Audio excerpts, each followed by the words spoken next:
Halo coy, kembali lagi bersama gua Utu Gaduk di sini.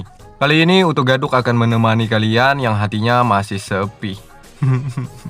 Dengan membagikan film yang tak kalah menarik dari film Donghua sebelumnya. Di mana film ini menceritakan seorang pemuda yang awalnya dikucilkan karena tidak memiliki keahlian bela diri.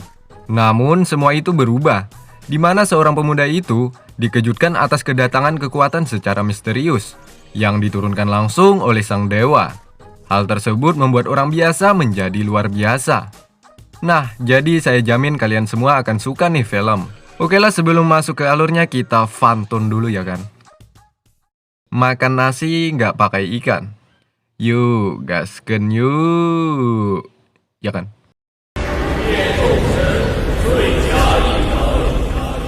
Di atas langit, ada seorang dewa yang bernama Bitian. Saat itu, dirinya dihakimi atas perbuatannya yang telah menghina para dewa lainnya. Bitian saat itu ingin dibunuh oleh para tentara langit. Ia pun mencoba mencari cara agar bisa menyelamatkan diri. Bitian memberontak dengan menyerang balik para tentara itu. Ditemani seekor naga yang bernama Zolong, Bitian akhirnya berhasil keluar dari pusat kekacauan.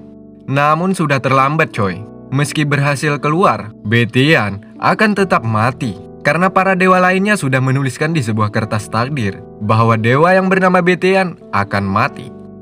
Sebelum menemui ajalnya, Bitian menyuruh Zolong untuk pergi ke bumi. Tujuan itu agar bisa menemukan seseorang yang pas untuk mewarisi kekuatannya. Pada akhirnya, Bitian harus meregang nyawa, di mana ratusan tombak mengarah ke hadapannya. Namun, hanya ada beberapa aja yang mengenai tubuhnya coy.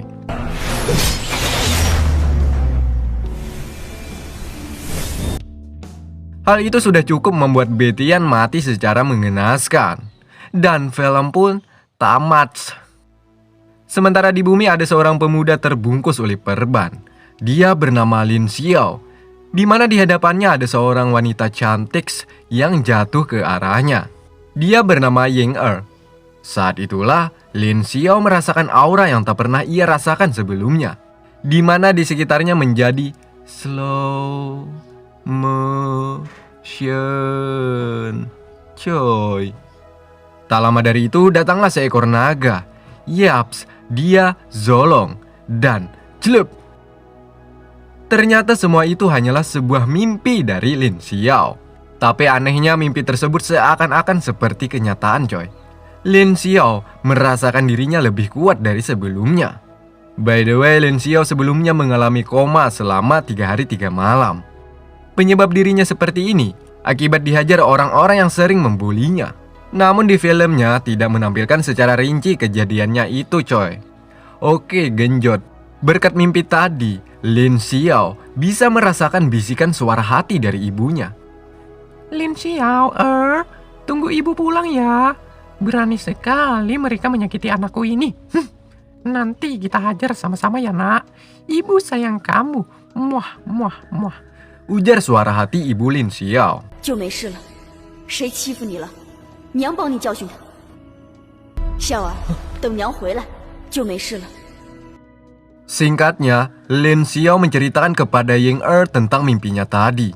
Bahwa di dalam mimpinya Lin mampu menguasai teknik metode kultivasi untuk mengumpulkan energi Yuan. Di sini Lin Xiao sempat berandai-andai, seandainya sekuat Bitian, ia akan menghajar orang-orang yang sering membulinya. Namun apalah daya, dirinya bagaikan seekor semut yang terpisah dengan kawanannya. Setelah mengucapkan kata-kata itu tadi coy, tiba-tiba ia mendapatkan kekuatan misterius, di mana cahaya berwarna kuning menyelimuti dirinya, dan terjadilah. Atas kejadian tersebut membuat Lin Xiao seketika sembuh dari lukanya.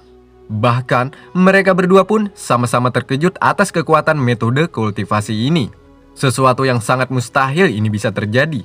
Dari mimpi menjadi kultivasi tinggi yang ada di dalam dirinya.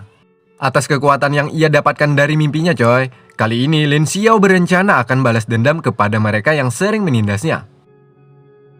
Scene berpindah, tepatnya di dalam rumah utama tempat kediaman keluarga Lin.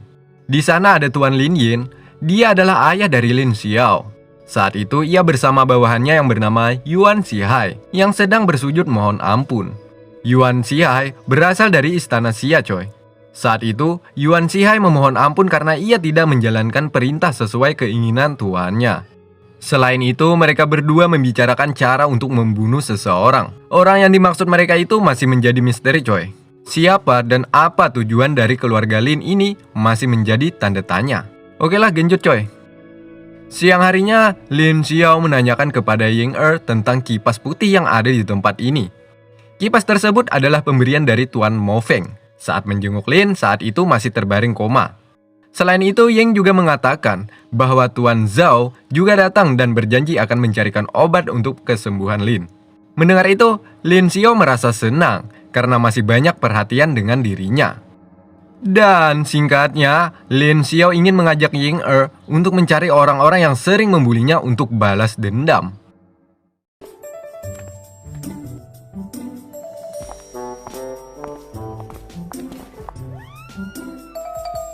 Saat di jalan ia disambut hangat oleh Liu Shan. Orang ini sangat senang melihat Lin sudah sembuh. Selain itu, Liu Shan juga mengatakan bahwa wanita cantik nan seksi yang bernama Xian ingin menemui Tuan Lin di rumah burdil. Belum sempat mengakhiri obrolan itu, tiba-tiba datanglah satu kelompok orang yang sering membuli Lin Xiao. Kebetulan sekali inilah waktu yang pas untuk balas dendam kepada mereka. Jiang Yu namanya. Dia adalah putra dari King Sui. Saat di sini Jiang Yu dan bawahannya ingin memukuli Lin Xiao untuk kesekian kalinya. Jiang Yu bahkan mengatai Lin dengan kata-kata horor bagi para kaum jomblo. Woi Lin Xiao, kapan lo nikah? Gua dengar kemarin lo gagal nikah ya? Hedeh, kasihan. Dimana Jiang Yu dikenal sebagai ahli bintang tingkat 5 melawan Lin Xiao orang yang tak memiliki keahlian apapun. Ying khawatir jika Lin Xiao kenapa-napa, ia mencoba menyuruh Lin untuk pergi dari huru hara ini. Tapi lihatlah coy, Lin Xiao menggunakan metode kultivasi langsung menyerang Jiang Yu.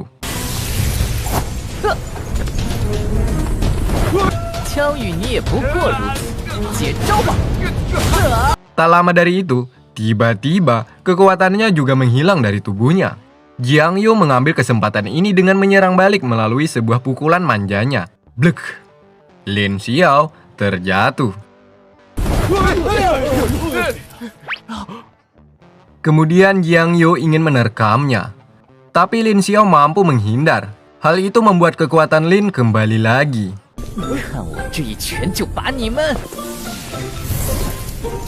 Namun itu hanya beberapa detik saja sebelum hilang lagi coy. Hedeh. Dan lagi, Jiang Yu menyerang Lin Xiao sehingga ia jatuh untuk yang kedua kalinya. Kemudian kepala Lin diinjak-injak oleh Jiang Yu.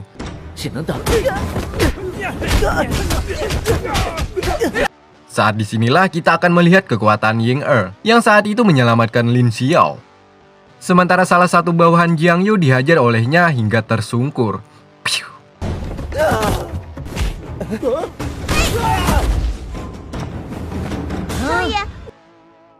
Jiang Yu setelah melihat kekuatan wanita ini, ia tak bisa menganggap remeh. Ia segan untuk meneruskan menghajar Lin. Sementara Ying yang tak ingin terjadi masalah lagi terhadap Lin, ia memilih untuk lari membawa tuannya tersebut. Namun, saat di pelariannya tiba-tiba Lin Xiao mendapatkan kesialan lagi. Di mana Lin Xiao harus tersangkut di atas pohon. Kocak kali ini film.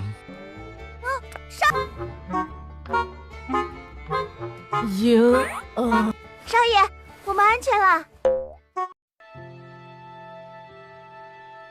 Malam harinya Lin terbangun dari tidurnya. Tak lama kemudian datanglah Ying yang sebelumnya disuruh Tuan Lin Yin untuk melihat keadaan Lin. Selain itu, Ying menyuruh Lin Xiao untuk mendatangi aula leluhur untuk meminta ampun atas dosa yang telah diperbuat sebelumnya. Singkatnya, Lin sudah berada di aula. Di sini ia meminta maaf atas dosa-dosa yang telah diperbuatnya. 打人打不着，贵倒是挺熟练的。 Lagi-lagi Ying datang membawakan sebuah kue kering untuk diberikan kepada Lin Xiao. Setelah dibuka, di mana kue tersebut sudah bolong-bolong dimakan Ying duluan.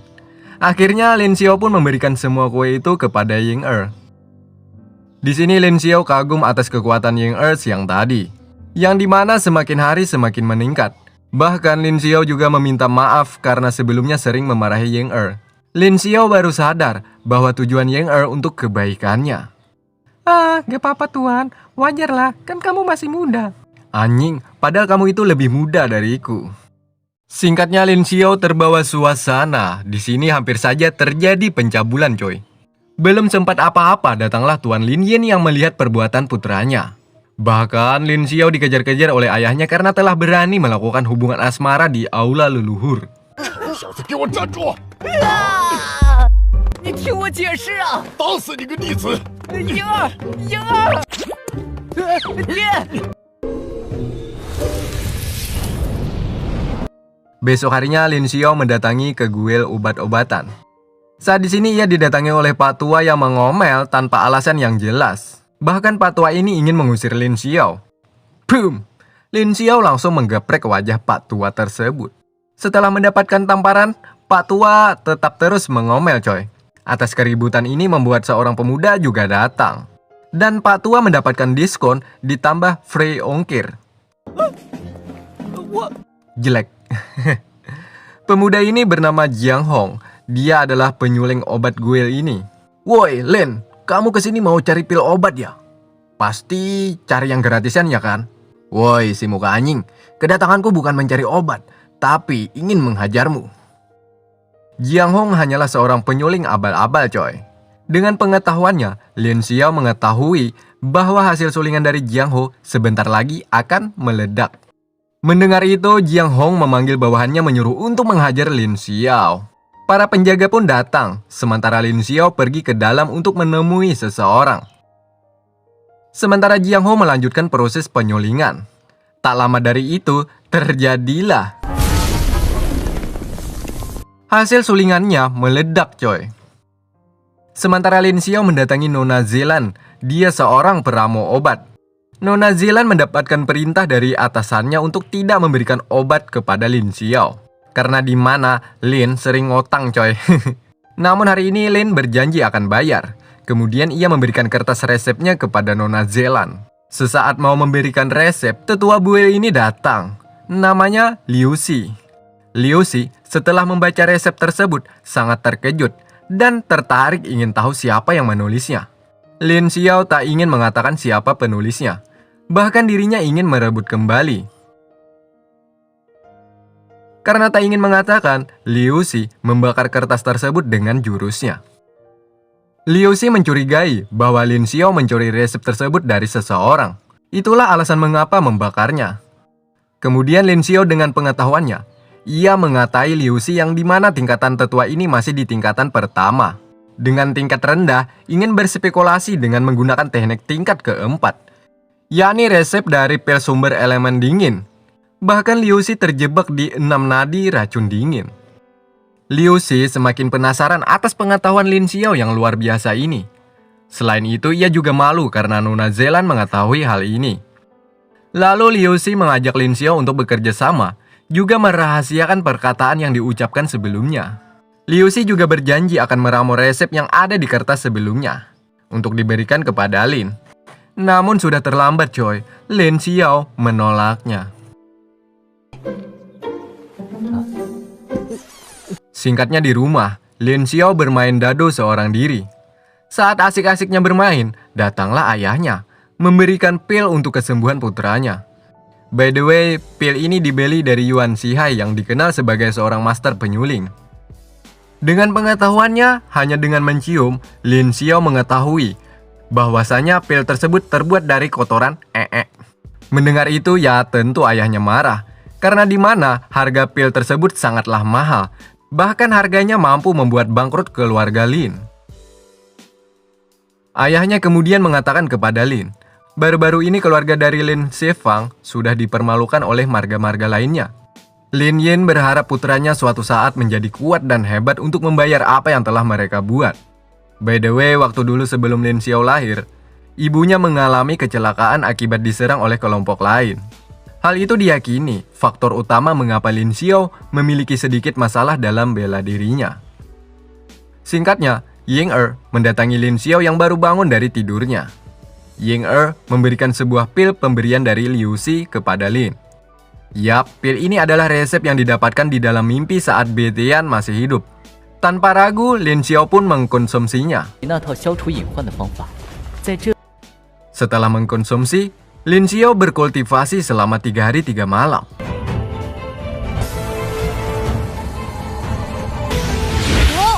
Kemudian Lin Xiao membukakan matanya, dan terjadilah.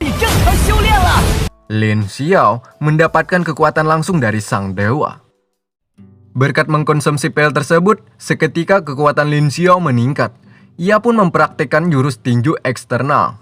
Dan berhasil, bahkan ia juga mampu menguasai teknik Raja Tapak Cahaya. Singkatnya, Lin Xiao memberi pelajaran pemuda di kota ini, karena telah melakukan keributan dengan bawahan ayahnya. Bersama Ying mereka berdua memberi pelajaran orang tersebut. Sedangkan di balik dinding ada Liu Shan. Dia khawatir dengan keadaan Lin Xiao, karena ia berprasangka Jiang Yu akan menghajarnya kembali. Dan benar sekali, tak lama dari itu, Jiang Yu datang. Namun Lin Xiao bukanlah orang seperti mereka kenal sebelumnya. Di sini ia berubah drastis, kekuatannya melebihi kekuatan Jiang Yu. Di mana Jiang Yu sudah tak berkutik lagi coy. Bahkan jarinya dikretek-kretek oleh Lin Xiao. Liu Shan yang melihat kekuatan Lin Xiao, ia baru berani berucap mengatakan kepada bawahan Jiang Yu untuk pergi saja jika tidak ingin sama nasib dengan tuannya. Dan sekali lagi Lin Xiao mengkretek tangan Jiang Yu.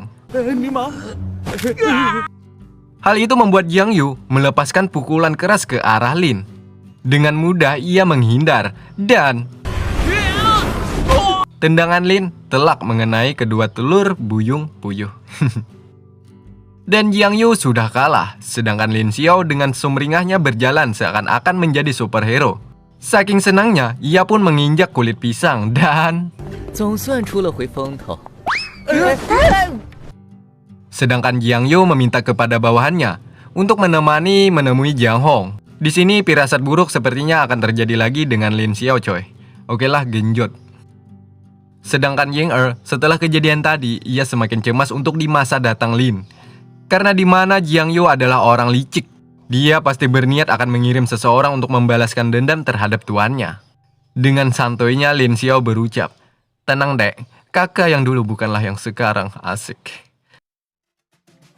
Sedangkan Liu Shan mengajak Lin Xiao ke kediamannya sekalian untuk memberikan sesuatu.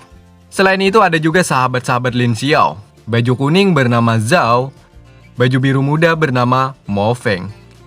Yaps, mereka berdualah yang sering datang menjenguk keadaan Lin saat ia mengalami koma sebelumnya coy. Sedangkan Liu Shan menemukan kayu yang ia cari di reruntuhan ini, di mana kayu tersebut bukanlah kayu sembarangan. Yaps, namanya rotan ungu. Nantinya kayu tersebut sangat bagus untuk melakukan teknik pemurnian. Atas hal ini, Lin sangat berterima kasih kepada Liu Shan. Sementara kayu tersebut diserahkan kepada Ying untuk diantarkan ke rumah. Singkatnya, mereka bertiga melanjutkan perjalanannya, yang rencananya Lin Xiao akan menemui seseorang. Nah, di sini mereka bertemu dengan pendekar pedang. Bahkan pendekar pedang ini memiliki aura pembunuh yang sangat kuat, yakni diutus untuk membunuh Lin Xiao. Dan film pun bersambung.